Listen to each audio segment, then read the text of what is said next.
Empaths, people that can feel other people's energy. This is both a superpower and sometimes a curse on the other side of the spectrum. Because you gain out of survival this amazing ability to tune to everybody else. You know when you walk into a room how people feel about you. You know how the friends in your life feel when you say you don't want to do something. If you were to say no to something to do with a family member or something, there's an expectation there, and you can feel that. And when you feel that, it doesn't even feel like it's their energy. It feels like it's your energy. So what happens is, as this survival mechanism that we had as a kid, what we did when we were younger, normally before 5 years old, is we move the energy from the bottom 3 chakras of the root, sacral, and solar plexus. We move it up into this amazing ability to perceive of what everyone else is thinking and feeling. And then what happens is we start modifying ourselves so that we can then act according to what will get that validation and approval. Is this making sense?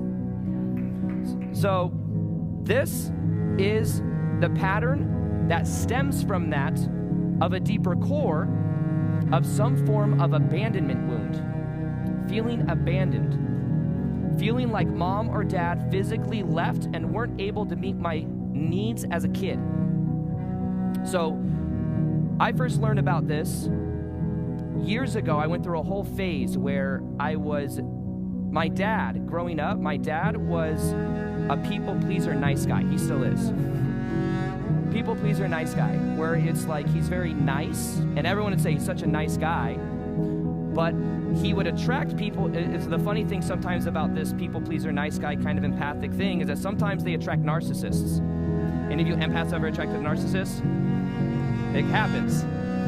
There's actually something to learn from narcissism, by the way.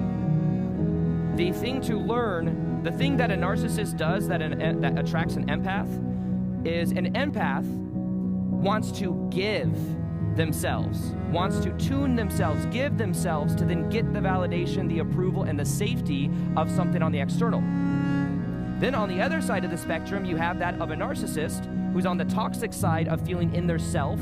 What they do is they will manipulate everyone else around them to get their own needs met. And what happens is then they are actually in a strong sense of self, even though it's toxic. But the empath over here doesn't really even have a strong sense of self.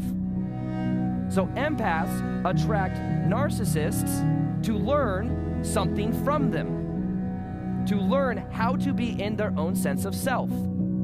And the narcissist will constantly test the empath until they get the lesson. And sometimes the lesson is, no more, I'm out.